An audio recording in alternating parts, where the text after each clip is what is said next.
Welcome to the Rise to the Challenge podcast. Joined today, she's a mental fitness coach, two-time Olympian, assistant coach for Team Canada, and motivational speaker. It's Shawnee Harle. How you doing today, Shawnee? I am so awesome, and I am ready to roll. We're so excited to have you on the show to talk about your rise to the challenge. What we like to do with all of our guests is go right to the beginning. Talk about where you're from and what were you involved in growing up? I actually grew up in Campbell River, British Columbia, Canada, which is a small town on Vancouver Island. And I was involved in sport for as long as I could remember. My dad was a phys ed teacher, and my mom was, our family's biggest cheerleader and supporter, even though that she hadn't been involved in sport herself. So honestly, for as long as I can remember, I played every sport throughout school. I love basketball, which if you saw me, you'd be like, Shawnee, that's a bad choice. You're 5'5". I'm like, oh yeah, right. I forgot about that part. And I got to play 3 years of university basketball. US folks call it college basketball. I played that for 3 years in Canada. And then the best thing that ever happened to me was I got cut. And even though I thought my life was over, it actually led me to where I am now. I always thought I was going to go to the Olympics as an athlete. Someone forgot to give me the memo that I wasn't quite at that level. And then the cool thing is I still got to go to the Olympics, but I went as a coach. So that's the Coles Notes version. Did you kind of feel like an underdog when it came to basketball, being only 5'5"? Always. I also, when I look back on it, I also think I had an underdog mentality because when I came out of high school, nobody knew me. I was from a small town, small school, like we had 70 people in our graduating class. Wow. And so when I showed up on the campus of this university, I just went into tryouts as a walk-on. I saw a poster. It's like, oh, basketball. I'm like, great. Sounds perfect. So I think I always had that underdog mentality. And to be honest with you, it has really served me well, even later on in my life. I can definitely relate to that, as when I was growing up, a lot of people didn't really expect much out of me. They're like always picking me last. They think, he's not that good. But I always call myself a wild card when it comes to playing sports, where once I get on the field or on the court, you don't know what you're going to get out of me. And I kind of showcased my skills and people are like, oh, he's actually that good. And I kind of like that because people underestimate me and it just makes me want to perform at a very high level, even if it's recreational or even if it was when I was playing like rec leagues or club ball, baseball. Baseball was definitely the one sport that I played where that kind of mentality came about. So I kind of like that underdog story because I can relate to that a lot. Well, it brings out, I think what it is that when we can't rely just on our talent. Yeah. Like we have to poke into something else. And, I think about like these competitive juices, and this fire and this will to win. And because I was always a small fish in a big pond, that piece served me well. I was competitive and I had fire, and that helped make up for some of the skill that I was missing. Outside of sports, growing up in a small town with a small school, is there something that you learned about yourself going through that experience? Well, the first thing that comes to mind is I wasn't as good as I thought I was. Like, because here, in my small town, I was the big fish in the small pond. Yeah. Like, I was the best in all of the sports. I won the Athlete of the Year award all the time. And I'm like, damn, that was easy. Look at me. Like, I'm freaking rocking it. And then, I go to university/college and I'm like, oh, this is what the big girls are doing. And I think looking back on it, it served me well in my small town to have the confidence and the proof and evidence that I was pretty good. I think where it hurt me was it didn't help me prepare for Mhm. becoming the small fish in the big pond. As you were getting into basketball, was there any athletes that you kind of were inspired by, or like a team that you enjoyed watching, or just wanting to be like that athlete? Well, I remember I remember growing up. I remember asking for Christmas one time a subscription to Sports Illustrated for kids. I Okay. mean, you can tell I'm dating myself, right? I mean, like nobody orders magazines anymore. And I just always remember uh, cutting out the pictures in the magazine and sticking them up on my wall. And, those were the days where, um, Michael Jordan and Larry Bird and Kareem Abdul-Jabbar, and there was no WNBA Mhm. at that time. And so it was really hard to find female role models. But I did happen to, the team that I followed was actually the same team where I went as a walk-on. Wow. And they were the most successful program in Canada. And they had just won a national championship. The the they had won that in March, and it was that September that I decided that was the team that I should try out for. So that was the team I followed. And then I followed the athletes that appeared in my Sports Illustrated for Kids magazine. Is there something that when you're looking at that team that you ended up playing or trying out for with Canada, is there a moment that you remember that kind of was like, I think I'm going in the right path? Like basketball was the right decision to continue to try and play as you got older. I don't think I had enough self-awareness to even have that thought. It was more along, I wanted to play on the best team because remember, I thought I was pretty good. Yeah. And so the best team just happened to be about 4 hours away from my small hometown. And I still remember watching them on our sports network here, TSN. So it's the equivalent of ESPN. I still remember watching them in that championship game. I still remember the head coach stomping out onto the floor, being so pissed off at the officials and getting a technical foul right on. And I was like, yeah, like that's like just everything about it. I thought that's the team I want to play on. I never had a thought that maybe I wasn't good enough because I didn't have enough exposure to Mhm. know that. You just watch it on TV and you think, oh, shoot, yeah, I can do that. So again, when we're that age, I think our self-awareness and our emotional intelligence is pretty low. What would you say is your basketball style As a player, as a player? well, I kind of only knew one way, right? It's what we talked about earlier. I wasn't very big, and my my offensive skills were pretty average at best. And I'm like, okay, well, I better find something else to be good at. And I'm like, I'm just gonna dog the ball. Like, I'm just whoever has the ball, I'm gonna do everything I can to make their life miserable. And that was how I, again, trying to make up for, because once I got there, I'm like, oh my goodness, I cannot compete on the offensive end. So I became the best defender that I could become. Was basketball always that kind of career path, or did you kind of have a different career path in your mind as you were getting older? We're always asked, what's that dream job that we're wanting? What was that for you? It's so interesting, because I mean, remember I played everything, and I was actually I played fast pitch softball, Okay. and I was actually a much better softball player.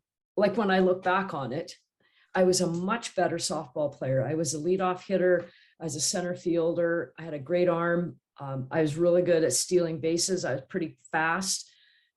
And I have no idea why I loved whatever it was. I loved basketball more. I had some opportunities for softball coming out of high school. And I'm like, oh, are you kidding me? I'm going to play basketball at the defending national champion. That's the team I'm going to. So, you know, it's interesting, right? Where life kind of takes you with its twists and turns. And yet, when I look back on it, I think if I had followed the softball route, I don't know what would happen. It's hard to predict, but I'm pretty sure I would never have gone to the Olympics. Following the quote wrong sport for me athletically turned out to be the perfect decision because it became the right sport for me to become a career coach. Especially with the Olympics, it's with Canada. I mean, there's so many amazing athletes that there's so many people trying to get those minimal amount of spots on those teams.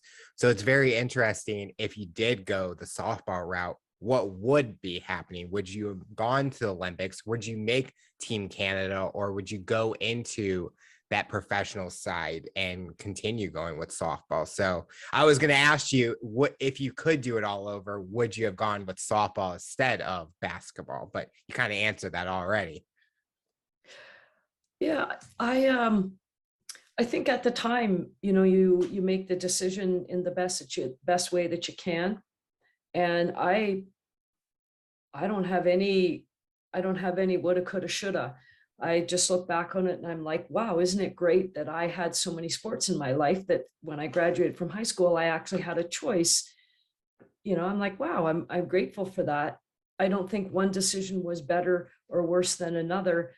I just love it that my basketball decision got me to the Olympics on a way different path than I would have ever imagined. Looking at that next stage in your college journey, what's something that challenged you during that time? Oh my goodness, how long do we have? As long as you need. Oh, frickin', you know what? Everything. Again, like I look back on that time and I'm like, oh my goodness, I just didn't know.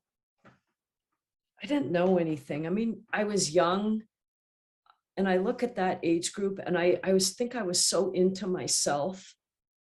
And I remember my biggest challenge was sitting on the bench.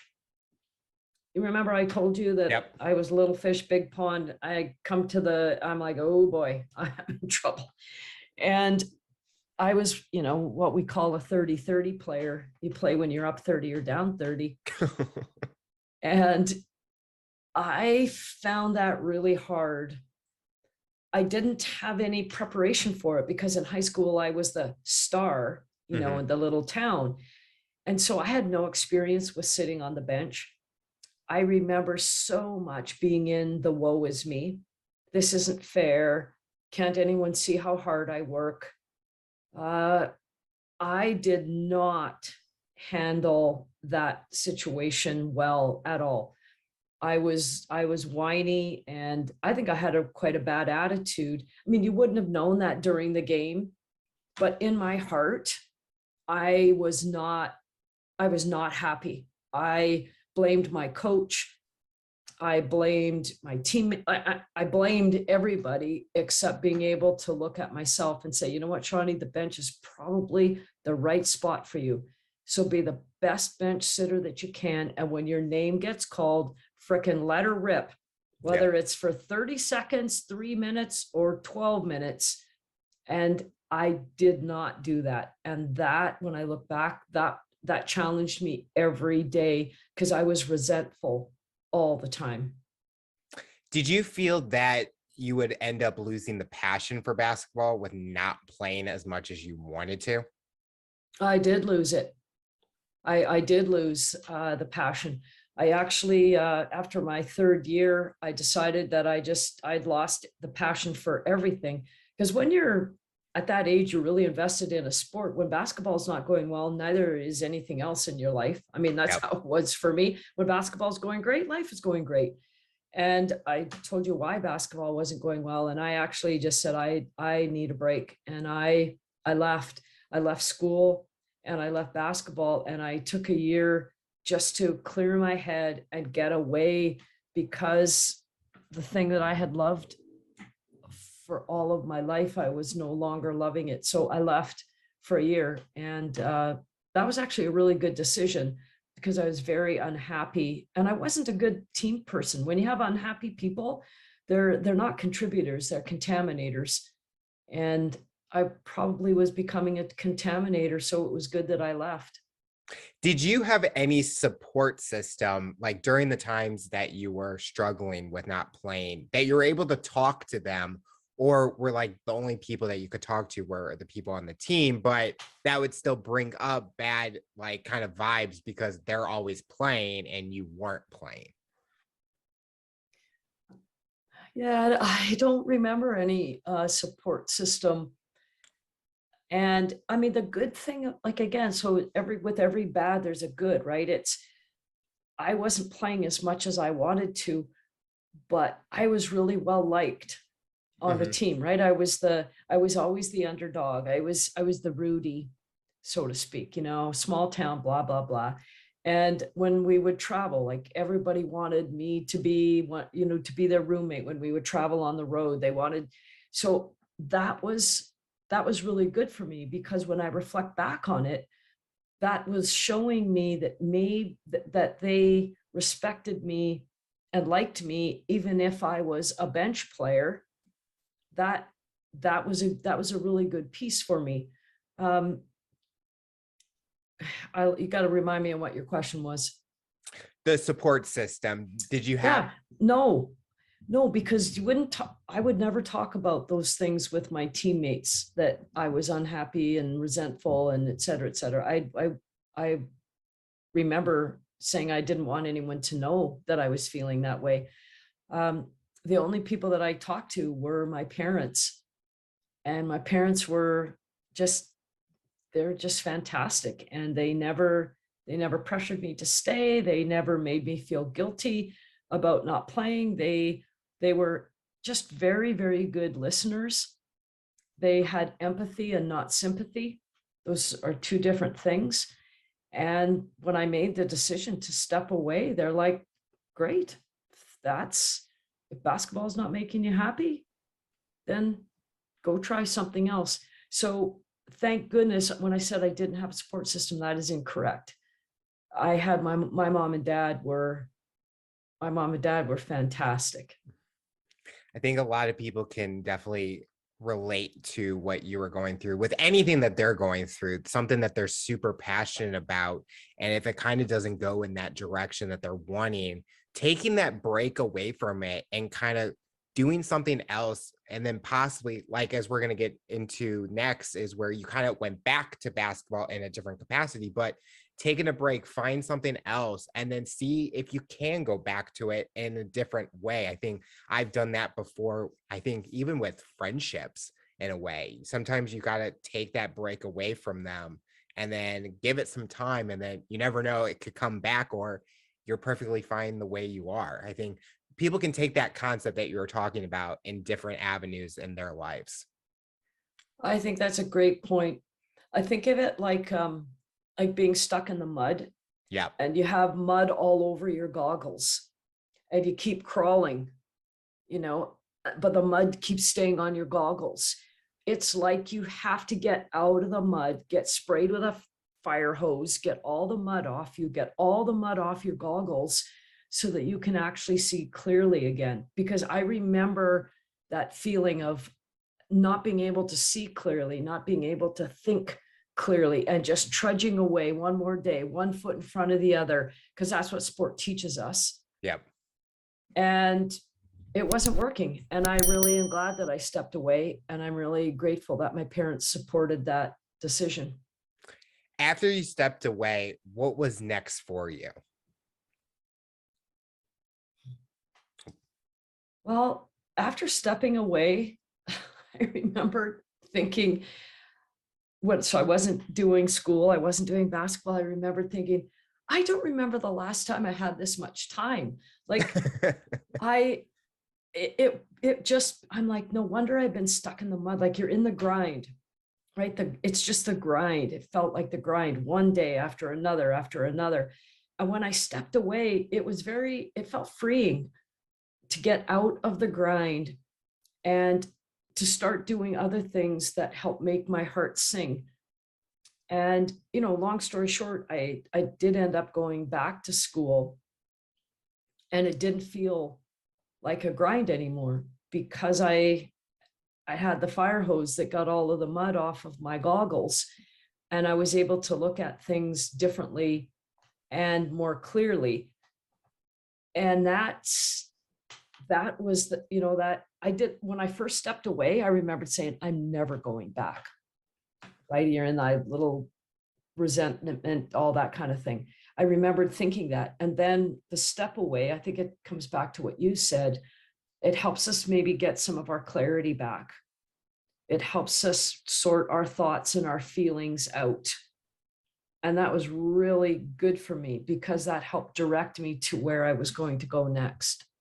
When you went back to school, was that temptation there to go back into basketball, or you kind of had that power where you knew what you needed to get done and you weren't going to let that stop you? Well, interesting question. When I went back, I went and tried out again. And I got cut. And it didn't bother me as much as I was like, okay, I tried it. Like I gave one more kick at it and I'm still not good enough. And it was like, okay. So I was able to look at it more rationally. I'm like, okay, good to know. And then the coach that cut me, she was the one that said, have you ever thought about pursuing coaching? Okay. And so this was the coach that I hated, remember? Oh, yeah. Because she didn't let me have any playing time, blah, blah, blah, all the woe is me stories. And I think the other cool part of the story is it's really great when somebody sees something in you that you don't see in yourself. Yes. If I hadn't have gone back that next time to try, I don't know if I would have gone into coaching. I don't know if I could have thought of it. She, the one who cut me, was said, have you ever thought about coaching? So again, we look at life, there's always two sides of this coin. I got cut and look what it led me to. If I hadn't have gone back, I don't think I would have gone into coaching. It's very interesting to look back and think about if this did, like the segues that each step took you, and how if you didn't have that one piece, what direction would be next, because you wouldn't have been an Olympic coach and things like that. So I always look back and I think if I didn't do this, like I used the pandemic as a situation. I wouldn't have the show if the pandemic didn't happen. And so I think the pandemic was a great opportunity to find something new in me, because I was furloughed. So I was out of a job for a few months, but it brought me something that I can elevate my skills, learn new, meet amazing people like yourself. And it's been so rewarding. And so, like you talked about, getting cut brought you something that you found a new passion for in coaching that took you a long way and developed you into who you are today. So it's just amazing to look back at those kind of things and think, wow, I can't believe this is the direction now. I think you bring up a really interesting point of something I didn't know then, which I do now, and I teach this to all of my clients, is what are you going to do if you don't get what you want? Mm-hmm. And we're not taught that very well. And we're not taught how to handle it, because the reality is sport is a gamble. Life is a gamble. Work is a gamble. Relationships are a gamble. all that means is the outcome is not guaranteed. Yep. But I never remembered looking at, this is what I want and this is what I'm going to get. And then when I didn't get it, I'm devastated. I think there's something to be said about life, sport, work, relationships. What do we do when we don't get what we want? Yes. That's a really darn important question, because you know what? The way life works, and I'll tell you for sure the way sport works, way more often you don't get what you want. I call it in my coaching, I call it happy and crappy. And you're going to get a dose of both. And in sport, you get way more crappy than you do happy, because there's only one winner. Yep. Looking at your journey as a coach, one of the big accomplishments you had was being on the Olympic stage. When you're traveling with the team and being a part of that journey, how is that feeling for you on that big stage representing your country in a coaching capacity? But that's still huge also, because you are playing a big part on that team. I can't even describe it.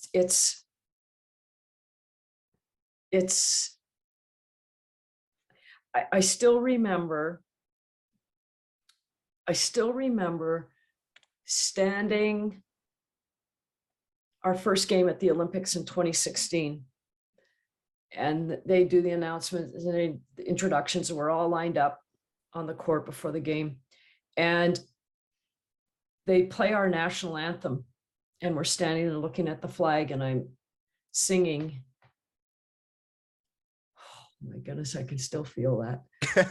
And I remember getting so emotional, I had to stop singing. I couldn't, I was just like, I'm here. Like, I did it. We did it. Do you know how hard it is to get to the Olympics? I mean, and then I'm telling you the path that I took there. Yep. And it just, everything flooded over me. I was like, wow, look at this small town girl standing here in front of the flag at the Olympics in Rio. It was unbelievable. And very, very clear on every day saying to myself, Shawnee, don't you dare take this for granted. And every day I made a point, I want to have an experience in the Olympics that's not about me and not about this basketball team. Like, I would go trade pins with people from countries I've never even heard of, because I wanted to make a point to smell the roses. Yep. Because I knew that not very many people get that chance to smell the Olympic roses. And I wanted to really be mindful to never take that experience for granted. How was the experience in Rio? As outsiders, we always hear stories about what goes on with coaches, players, things like that, their experience in kind of the city life. How was that for you? Did you kind of enjoy Rio and kind of learn more? Have you been to Rio before that experience? I've been to Brazil a couple of times with our national team. You know, you're all over the world with these national teams. I hadn't been to Rio specifically. And I think every time that I've traveled, I always think, my goodness, we live in the greatest country in the world. You know, when we're in Rio, we drove every day to our venue past the slums, and seeing traffic lined up for hours, and water problems and sewer problems and all the problems that come with a third world. And I think that's one of the great things about traveling and being at the Olympics, is it's when you have this mindfulness to take it all in, experience all of it. My goodness, does it ever increase the appreciation for the lifestyle that we get to have in North America. So you were in the 2016. Did you go to the 2021 or was it the year before? Let's see, I'm going to date myself. I knew you were going to ask me that. No, it was 1996 Okay, in so Atlanta. That's when I was just a young pup. Those were my first Olympics, was in Atlanta. Just kind of getting into my coaching career. I kind of got lucky being named to that staff. And again, so a very different experience, right? It was in a first world country. I was young, and I don't think I smelled the roses as well as I did when I was at the 2016 Olympics. what was the experience of the team? How did the team perform from the earlier 96 and then the 2016 ones? Well, such different expectations. In 1996, I would say it was more of an attitude of just happy to be there. Like Canada hadn't when we qualified in 96, it had been like 12, 15 years since Canada had qualified. So we were away, big time underdogs. So we had nothing to lose. And we came in with expectations that I think were about right, which was low. And then in 2016, we were the 5th ranked team in the world coming into those Olympics. So you can see what a different mindset. Mm-hmm. You're coming in thinking, we have a chance, we have an outside chance at a medal. So you can see the different pressures that are coming, right? And in 96, no one even had cell phones. Yep, that's true. Like I can still remember in 96, I can remember one payphone where we were staying in the village, and the lineup went for, I don't know, and I remember standing in that line, waiting my turn to get to the payphone to call my parents. Take 2016, you can't blink your eyelashes without somebody tweeting about it or posting it on Instagram, whatever. So the pressure on our team in 2016 was huge. And we had a really great preliminary round, got all the way to the quarterfinals, which means you win that game, you're playing for a medal. And it didn't go well. We underperformed in that game. And when you're not prepared for pressure, pressure's gonna squish you like a little bug. Yep. And we didn't handle the pressure. We weren't prepared for that pressure. We ended up losing that game, and devastation is the only word that I can use to describe it.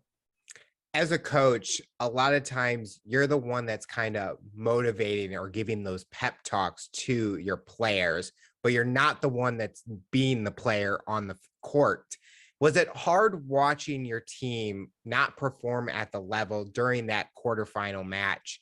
And there's nothing you can do, but you try to keep them positive, keep them motivated to still stay focused and try to play. Because in basketball, it can turn around quickly and it can change the whole atmosphere of the game. Oh gosh, yes, I remember it well. It was a sickening feeling because I could feel the tide changing. I could feel the momentum shifting. I felt the outcome starting to slip away.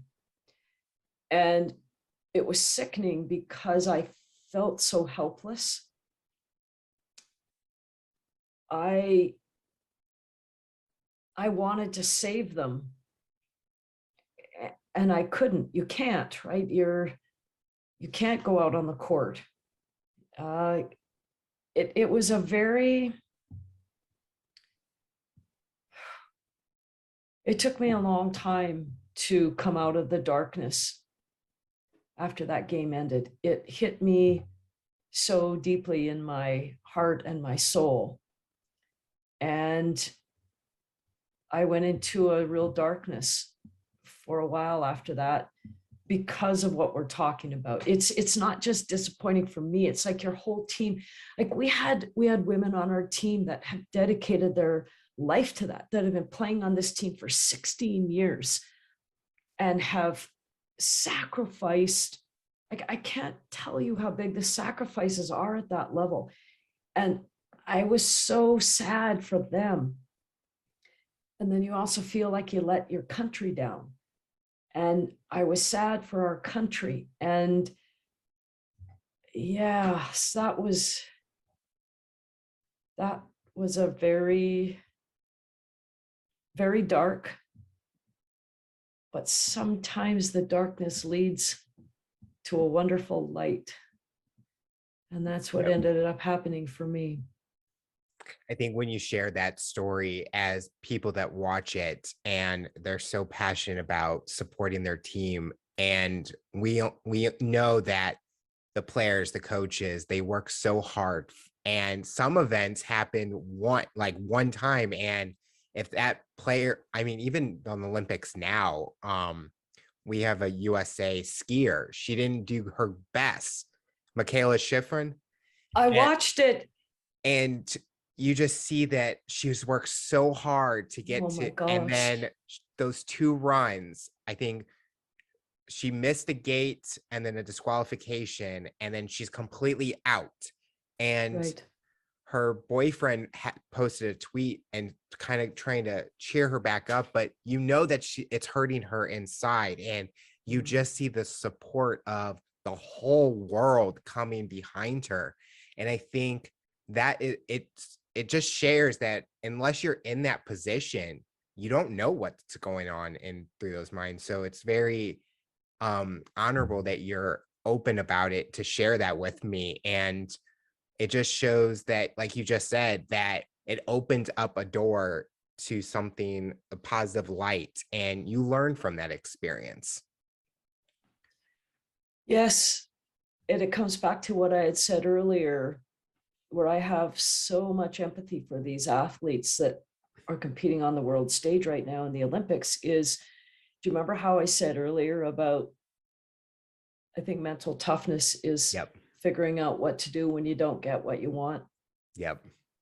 You look at these Olympics, the majority of those athletes are going to leave without getting what they want. And Michaela Schifrin, like I watched her second run, like the third gate, boom, done. Yeah. And then they show her just sitting there, like she can't even believe it just happened. And I thought, and I remembered thinking, I wonder what she's going to do with this. She didn't get what she wanted. And her whole life is dedicated. It's a singular focus. I remember watching her sitting on the snow, thinking to myself, I wonder what she's going to do with all of these incredibly deep and painful thoughts, feelings, and emotions. I don't know if you heard, but I was on LinkedIn, and there was the Canadian ice skater, figure skater, for the men's program, and he came in as an alternate, and he had to perform 24 hours after he arrived, and he didn't do great, and people were like talking bad about him. But then all of a sudden, you just see the change in people's attitudes, and they learned more about what really was going on, and you just see that support system. And I feel the Olympics has such, even all over the world, as I'm from the United States, but I feel supporting that guy, because you don't want him to go home and feel bad. You want to be there and support everyone, because the Olympics is all about a fun experience. And it's like, why do we want to bring these people down? I mean, they work so hard. They should be happy that they're playing at that the biggest stage of them all. We, as the general public, we don't see the day to day. The grind is real. And a lot of these athletes, they get spotlighted once every 4 years. They never hear about them. Like nobody knew about this Canadian skater till the Olympics. And yet he's the Canadian champion. No one ever heard of him till it comes to the Olympics. And then he doesn't do well, and we go right into judgment about it. And I think it's one of the things that's good that the Olympics does is I think it helps brings out the stories Yep. so that we can remember they're not robots, they're people, and they have lives just like we do. They have families, they have joys, they have sorrows, they have, triumphs, they have defeats, and their hearts are tender. Mm-hmm. And when they get blasted on social media, I can tell you it really hurts their feelings. And I know that sounds cheesy. I don't know how else to say it, but I really think it's important that we remember that these are people with real emotions. And you remember I told you the darkness that I went into after Rio. Yep. I know there's going to be athletes going into darkness. And I think to myself, I hope that if they go in there, it's a disappointment, as opposed to they go into the darkness because all of the judgment that they had to handle on social media. It's social media is just such a killer sometimes with how people act. And if the social media wasn't a thing, it would be a completely different, like the 96 games, there was no social media. So knowing that you didn't have to worry about or seeing people, you only had to see things that were probably in a paper or in a magazine or in a publication. Right. That's about it. But it's not at the extreme of someone's tweeting every second and you're on the court performing or doing your thing, and now you have to see everything. As a mental fitness coach, what's the biggest thing you're trying to accomplish with your clients? Well, the biggest thing that I help them do is stop lying to themselves. Okay. Because sport teaches us to lie to ourselves all the time. Yep. Because we're trying to please, we're trying to prove ourselves, we're trying to be perfect. And sports famous, just get out there and be confident. You got this, right? All of this fake it till you make it. And what I've learned with the hundreds of clients that I've worked with is that if you want to stand on the podium, you're not getting there by faking it. Correct. So we work on three of my favorite F words: fake, fear, feel.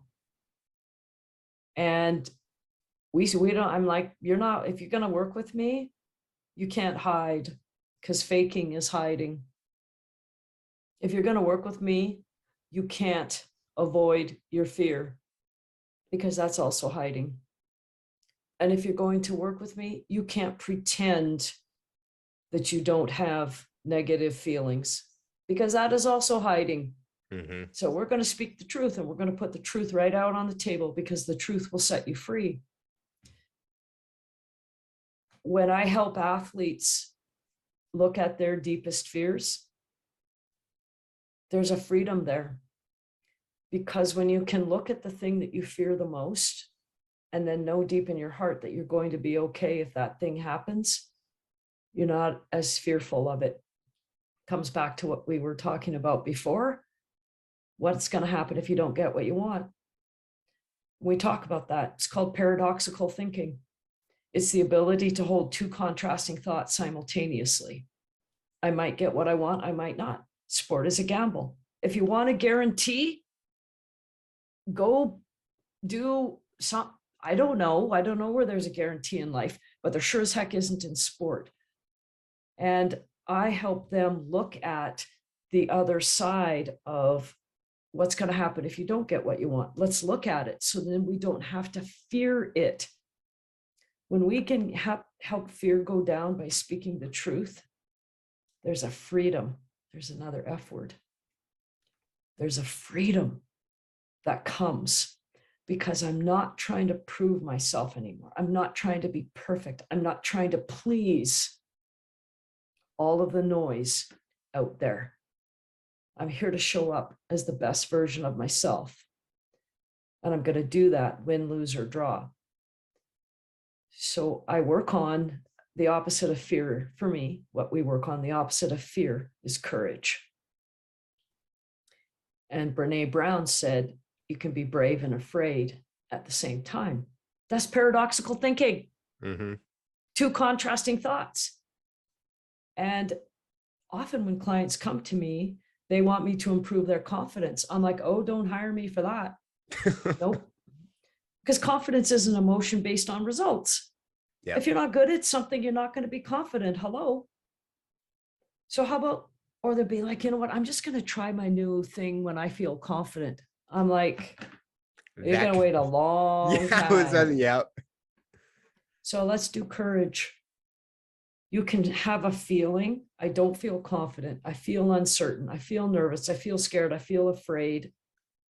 And choose a brave action. Those two things can happen simultaneously. And so I tell athletes, we're going to talk about your fear, your feelings. We're going to face them because they are normal. So let's normalize it. Come out from behind yourself. Stop faking it. Stop hiding. Authentically show up. And let's choose courage. That's the gist of what I teach. And it sounds wonderful. It's simple, but not easy. But they've never thought about it in that way. And when they get it, results, I can't tell you how quickly they shift. They're like, thank you for letting me showing me how to get out of jail, because they all feel like they're in jail. I think there's so many people that are listening to this interview that are going to use those 3 F's that you mentioned and think, I need that. I'm doing those things. I'm faking it. I'm fear. And oh man, Feel. I need to do those 3 things. I was thinking freedom. I'm like, that was the 4th one that she mentioned. Yes, and I think growing up, I definitely, in my time, I think a lot of people are trying to put a facade on and kind of wanting to put themselves out there that's not truly authentic. And a lot of times you can tell it's fake because it just doesn't seem natural. And I've grown up where I had that. And I had to think about what I'm fearing and make those changes and just go for it. Like, don't be fearful and stuff. Try those things, because after I did those, I'm like, wow, I can do these things. And even when you mention the confidence, it's kind of like a change in mentality for me, where I'm mentally stronger instead of, oh, I'm confident, because no one's 100% confident things at right off the bat, because I think if you're so good right at the beginning, you're at this high, then you hit that low point and you're like, oh, everything's just falling down because I was so perfect right off the bat.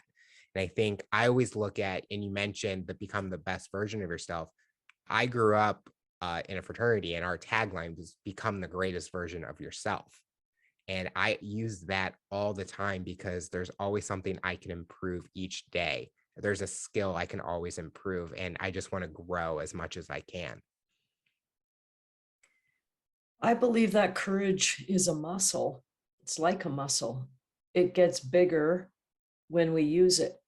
Yep. And there's this wonderful quote. I forget where I heard it, but I use it in my coaching. It says, without fear, there can be no courage. And so I teach my clients, I said, you know what? What if you looked at fear as a gift? You get to practice your courage muscles. Yeah. And when we work on them, muscles grow. And when we can practice, I think there's something to be said for the opposite of avoiding is tolerating. If we can learn to tolerate discomfort, tolerate our fear, our nerves, our anxiety, our disappointment, our sadness, et cetera, when we can learn to tolerate them, sit in them, have a feeling. They're called feelings because we're supposed to feel them. Huh, what a concept. But that means all of them. We don't get to pick and choose. So if we can learn to sit and tolerate this discomfort and the discomfort of how it feels when we don't get what we want, isn't it interesting? We keep coming back to that. But if we can learn to tolerate that, again, our tolerance grows. Then we can shift and we can choose courage. And when we practice doing this, it's a skill. Our courage grows. I think that is the most fascinating. I never knew that when I was an athlete. No one ever told me any of this stuff. When I show athletes that you can emerge from this darkness, you can get that mud off of your goggles. Mm-hmm. You can learn to tolerate. Remember, I said before, happy and crappy. You can figure out that crappy is normal. So let's learn how to tolerate it instead of trying to avoid it. Let's tolerate it. Let's manage it. And then let's choose courage. And the more we do this, and we keep practicing this, our tolerance grows, our courage grows. As a motivational speaker, do you have a favorite gig that you got or had, like a memorable speech that you gave?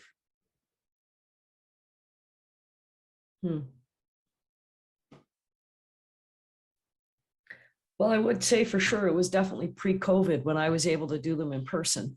Yes. You just can't replace that feeling when you connect with an audience. You can feel the vibe. It's hard to feel the vibes as much when you're on a Zoom call. And then half the time the people don't have their cameras on. Yep, exactly. And I'm like, oh, they're probably on their phone. And then I'm like, oh, maybe not. Maybe they're just in their pajamas. Anyway, I cannot give you a specific one, but I can say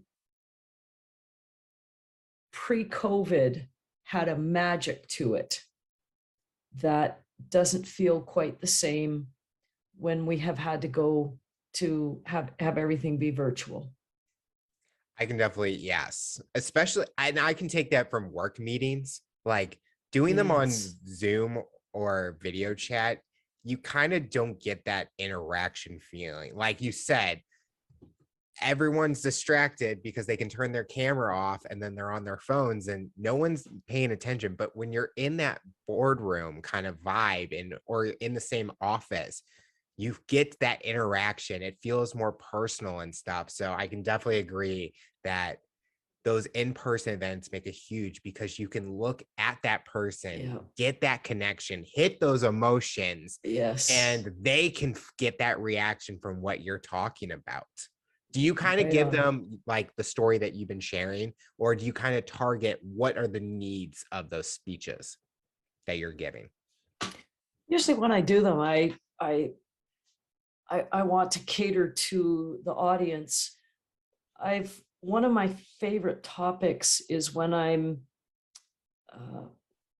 get to share that my story of the small town girl, and I get to sit in front of an audience and, of teenagers. And I'll say to them, do you know that I was just like you? I was just like you, except without a cell phone. I think there's something in the story for athletes to go, you know what? I don't have to be the strongest. I don't have to be the best athlete. I don't have to be the tallest. There's a path for me. And I think I know I get a lot of enjoyment out of those kinds of opportunities, because when we're young, we're impressionable, and you have to see it to be it. Mm-hmm. And I think it's important for young athletes to say, what do I do if I'm not the best on the team? What do I do if I sit on the bench? What if I'm not the most skilled? To be able to say, hey, that was me. Yep. And there is still a path for you to become the greatest version of yourself.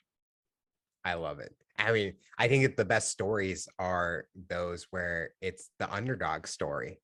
Like, I think a lot of us have a hard time admitting that we're the underdog, but I use it as not a title, but use that as a kind of energy to say you can do anything. And I think I can relate that even now in my career, where I get a lot of backness or what's the word? Kind of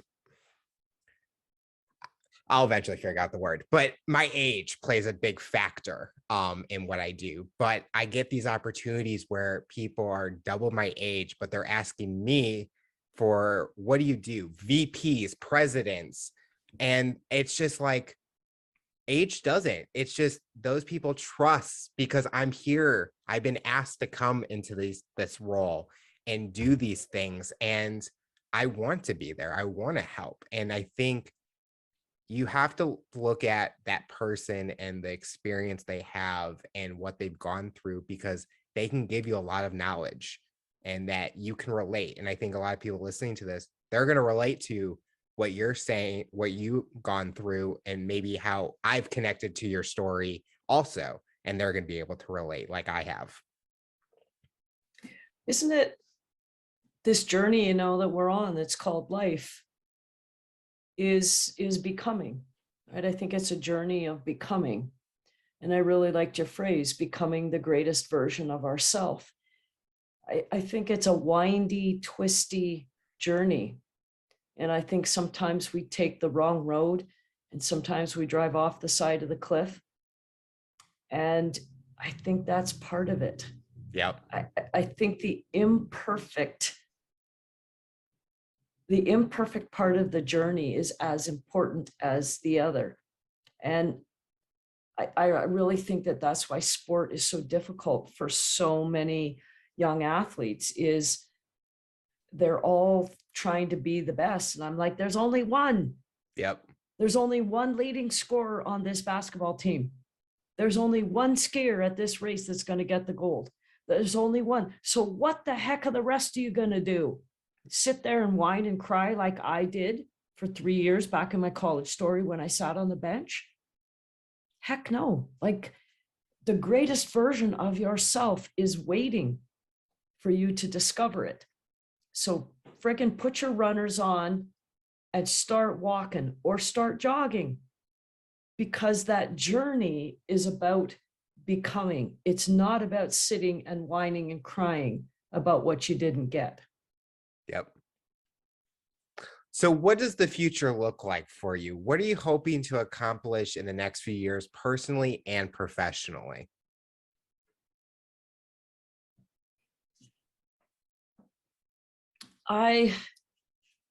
Speaking of journeys, I, this is going to sound corny and I don't care. I really believe I've been called. I've been called to serve. And I know that my coaching helps people build a toolkit that changes their life forever. And I know I've been called to help them build that toolkit. So when I look at the future, I want to serve 10,000 people a year. And if you said how, I'm like, I don't know. Right? The journey, there's always something around the next corner. I don't know, but I'm going to keep walking. Sometimes I'll jog. I'm going to keep walking along this path and figure out what does it mean to serve 10,000 people? Yep.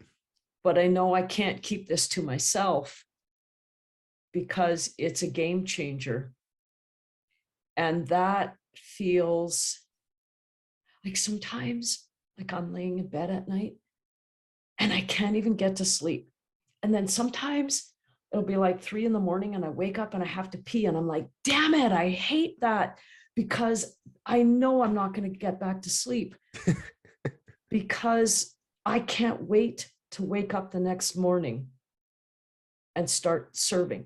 Back in the day when I was a coach, a career coach, I was awake at night all of the time, but it was about anxiety and nerves and fear of losing. And oh my goodness, I have to recruit. And I couldn't sleep very well. And now I love it. Like I wake up in the night and I'm like, oh my goodness, I can't wait to wake up in the morning. And that's, I want to be mindful that I get to be at this place in the journey, because the road has been arduous at times to get here, and I haven't arrived, and I hope I don't. I want to continue journeying.